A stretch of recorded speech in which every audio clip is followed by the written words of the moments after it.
गाय का दूध या भैंस का दूध उसके बच्चों के लिए, इंसानों के लिए नहीं है। और बहुत क्रूरता करते हैं हम एक बछड़े को उसकी माँ से दूर करके, और हम दूध निकालते हैं उसका, तो ये कोई अच्छी बात नहीं है। और जो ह्यूमन को जितना दूध ज़रूरी होता है वो बचपन में पी लेता है, गाय का दूध उसके लिए नहीं है। वहीं हमारे शास्त्र में गाय को माँ का दर्जा दिया गया है और गाय के दूध को अमृत बताया गया है। तो स्पिरिचुअली आप इस चीज़ को कैसे देखते हो, क्योंकि आप एक काऊ हॉस्पिटल भी रन कर रहे हो और वहाँ पे आपने देखा है बछड़े माँ का दूध पी रहे हैं, गौ माता का, तो आप कैसे देखते हो? मैं देखो स्पिरिचुअली से ज़्यादा लॉजिकली बोलूँगी। अगर आप लॉजिक से भी देखोगे ना, एक गाय एक दिन में इतना दूध देती है कि अगर केवल उस दूध को उसका बछड़ा ही पीता रहेगा तो उसको आपको हॉस्पिटल भर्ती कराना पड़ेगा, ये कंडीशन हो जाएगी। क्योंकि इतनी मात्रा में एक गाय का दूध निकलता है, आप किसी भी गाय को देख लीजिएगा। तो इसका मतलब यह है कि उसको भगवान ने ऐसा बना के भेजा है, वो क्रिएचर एक ऐसा है जो बनी ही इसलिए कि वो अपने बछड़े को पिलाए, उसके बाद जो उसका दूध एक्स्ट्रा होता है वो इंसानों के लिए पिलाया जाए। लेकिन जैसा कहा कि अच्छा बुरा हर जगह होता है, तो आजकल ये जो मिल्क इंडस्ट्री है इसने थोड़ा गलत किया। यहाँ पे इसको जब बिजनेस बना लिया गया, उसमें उसके बछड़े को दूध ना पिला के डायरेक्टली मशीन्स होती हैं, बछड़े सामने खड़े कर दिए जाते हैं, वो तड़प रहे होते हैं और वहाँ उनके दूध को निकाल के फिर डेयरियों में भेज दिया जाता है।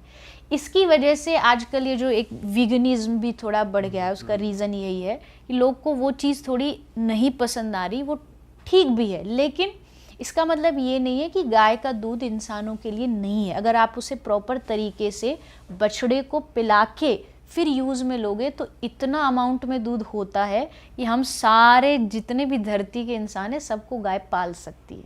भगवान ने उसे ऐसा बनाया है।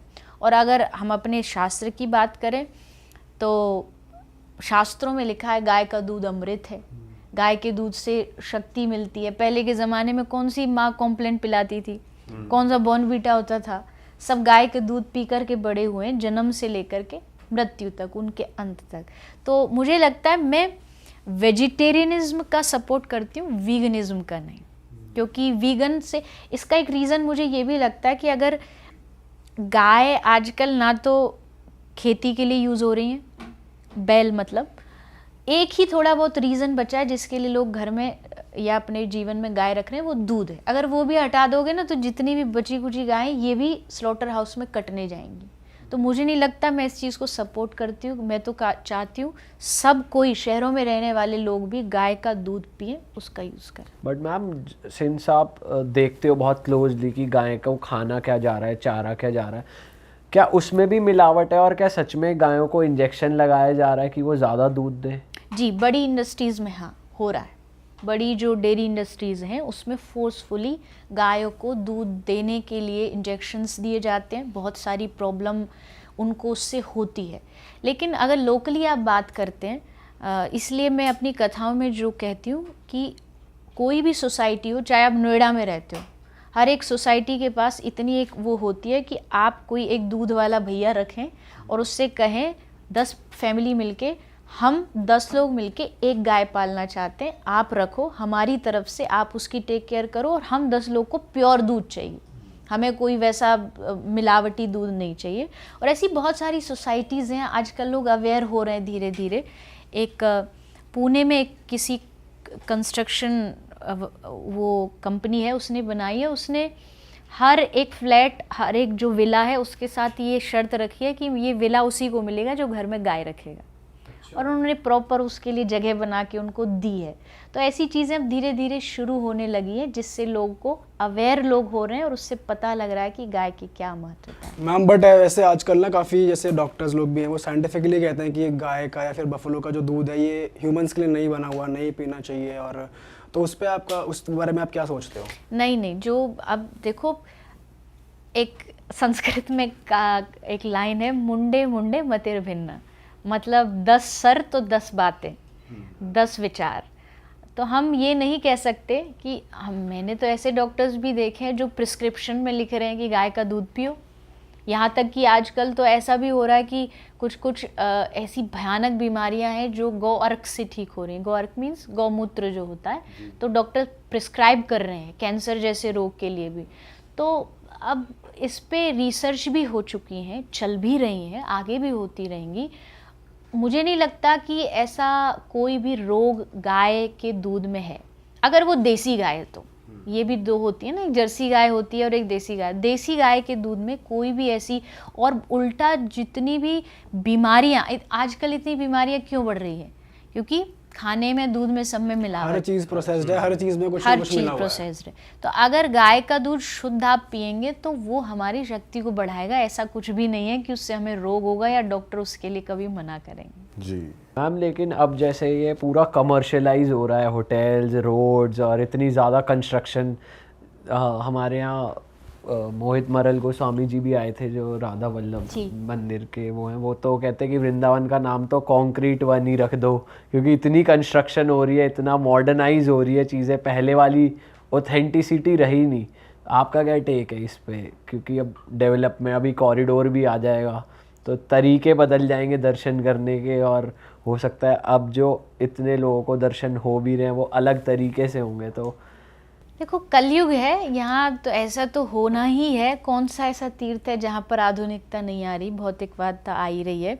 कोई उसको बहुत बढ़ावा मिले ऐसा नहीं, पर मैं एक रिक्वेस्ट ये ज़रूर करूँगी। कॉन्क्रीट वृंदावन है मान लिया, लेकिन एक वृंदावन ऐसा भी है जो वृंदावन के आसपास है, जहाँ अभी तक भौतिकता ज़्यादा नहीं पहुँची है। वहाँ जाइए, बहुत सारे ऐसे छोटे छोटे वन हैं, तपोवन है, बिहार वन है। इन वनों में अभी तक भी, एक बिहार वन जो मैंने बताया, वहाँ अभी तक लाइट भी नहीं है, लाइट अलाउड नहीं है। वृंदावन में भी एक, शायद आपने तटीय स्थान एक स्थान है, वहाँ पे कोई ऐसी अभी आधुनिकता नहीं आई है। तो ऐसी जगह ढूंढिए, क्योंकि ये बात तो सच है कि कंक्रीट तो बढ़ रहा है, सब चीज़ें बढ़ रही हैं, बहुत सारी। अब तो खाने की जितनी बड़ी बड़ी ब्रांड्स हैं सब आ गई हैं, हाई ब्रांड्स आ गई है, और लोग आधे से ज़्यादा, माफ़ी पर दिल्ली वाले आधे से ज़्यादा तो बस वहाँ टिक्की बस गोलगप्पे, टिक्की गोलगप्पे खाने ही जा रहे हैं, लस्सी, मीठी लस्सी। लस्सी पीने जा रहे हैं। पर हम उन दिल्ली वालों में हम भी आते हैं। अब लस्सी इसलिए इतनी अच्छी मैंने लगती पहले है, ही माफ़ी मांग ली। मैं होती तो बहुत बढ़िया है वैसे। इतनी अच्छी हो- प्रसाद रूप में लो ना। देखो, सारा खेल विचार का है, इंटेंशन का है सारा खेल। लस्सी मजे के लिए पियोगे तो वो मजा ही देगी, और ये कि बिहारी जी का प्रसाद है तो उससे पूरा दिमाग बदलेगा। कोई ये नहीं कह रहा, हम भी जाते हैं, हम भी खाते हैं, हम भी पीते हैं, लेकिन उसका विचार बस चेंज करो, इंटेंशंस उसको प्योर रखने और प्योर रखो बस। आप वीडियो भी बना रहे हो, आप रील भी बना, कुछ भी कर रहे हो, आपके सेंटर में भगवान होना चाहिए। आपके माइंड में, आपके कहीं भी इंटेंशन में कुछ और नहीं होना चाहिए। वो अगर आपकी प्योर है तो कोई गलत बात नहीं है। तो खूब खाओ पियो, बट टारगेट भगवान करो। हाँ मैम, आप एक काऊ हॉस्पिटल रन करते हो, जैसे हम बात भी कर रहे थे, थोड़ा उसके बारे में बताओ कि आपने क्यों ये सोचा और कैसे कैसे रेस्क्यू करते हो आप काउस को, और उनकी कैसी देख रेख होती है वहाँ पे? हॉस्पिटल हम 2013 में शुरू किया था, तो 10-12 साल हो गए उसको चलते हुए। और वहाँ अब तक लगभग, अगर ऑपरेशन की बात करें तो 70-80,000 गायों का वहाँ पर ऑपरेशन किया जा चुका है, बाप रे। जिसमें सारे ऑपरेशन होते हैं। लाइक किसी का पैर फ्रैक्चर हो गया तो उनको स्टील रॉड डाली जाती है, किसी का ये दांत टूट गया तो उनको वायरिंग लगाई जाती है, सिजेरियंस होते हैं, कैंसर के ऑपरेशन, हर्निया के ऑपरेशन। बहुत सारी गाय जो होती है वो ब्रूचुअली बहुत ज़्यादा मारी जाती हैं। जैसे रिसेंटली अभी एक बुल आया था, उसको किसी ने 6 बुलेट मारी, 6 गोलियां मारी, 3 मिस हो गई, 3 उसकी बॉडी में रही, और वो 10-12 दिन तक सरवाइव किया, उसके बाद उसकी डेथ हो गई। तो ऐसे केसेस भी आते हैं, क्योंकि हमारे जो हॉस्पिटल है ना, ये यूपी हरियाणा के बॉर्डर पे है, तो वहाँ बहुत सारी गौ तस्करी होती है, स्लॉटर हाउस, क्योंकि स्टेट चेंज हो रहा है। तो हमारे जितने भी हॉस्पिटल का स्टाफ है, 100-150 लोग हैं। आसपास के बहुत सारे ऐसे आप जैसे बहुत यंगस्टर हैं जो जुड़े हुए हैं गौ माता के लिए, तो जब उनको ये इन्फॉर्मेशन मिलती है तो वो जाते हैं, वहाँ जा कर के उन गायों को रोकते हैं, उनको निकालते हैं, और एक छोटे से गाड़ी में 15-15 गायों को फंसा के लेकर के जाते हैं। इतना उन पर, और एक पता नहीं कुछ एक ऐसा इंजेक्शन आता है, ये स्पेशली ये जो कसाई होते हैं इनके पास होता है कि ये गाय को एक बार मारेंगे तो उनका हाफ जो बॉडी है वो पैरालाइज्ड हो जाती है ऑटोमेटिक, हमेशा के लिए? हमेशा के लिए। अरे बाप रे। तो अब वो इतना बड़ा शरीर गाय न खड़ी हो सकती है। हमारे अस्पताल में आईसीयू वार्ड में ऐसी कम से कम 40-50 गाय रहती हैं जो खड़ी ही नहीं होती पूरी लाइफ। उनको बैठे बैठे ही पानी चारा सब खिलाओ। तो ये सब चीज़ें होती हैं और इसी के कारण हमने ये अस्पताल शुरू किया। एक्सीडेंट बहुत होते हैं, मार के चले गए तो उनके लिए, और साथ साथ में और भी जितने कुत्ता बिल्ली मोर सारे जितने एनिमल्स हैं सबको ला करके वहाँ पे ट्रीट किया जाता है। अच्छा मैम, कोई रेस्क्यू स्टोरी आपको याद आ रही हो? एक गाय आई थी, उसको भी यही बुलेट वाला केस था। उसके यहाँ गले से पूरा बुलेट पास हो गई, एक निकल गई, एक उसकी बॉडी में रह गई। तो जब वो आई थी इस कंडीशन में थी, वो पानी भी नहीं पी रही थी। फिर उसको रखा कुछ दिन, ग्लूकोज पे रखा। ग्लूकोज पे रहने के बाद धीरे धीरे धीरे वो ठीक हो गई, प्रेग्नेंट हो गई। आज उसका एक छोटा सा बछड़ा है, और सिर्फ बछड़ा नहीं, वो गाय एक ऐसी प्राणी है जो कभी भी 4-5 बच्चों को दूध पिला लेती है साथ में। अपना ही बच्चा हो ऐसा नहीं, वो किसी को भी पिला लेती है। तो वो उनको वो पालती है, पोसती है, और शायद उसी गाय ने 4 से 5 बच्चे हमारे अस्पताल में बड़े किए हैं दूध पिला के।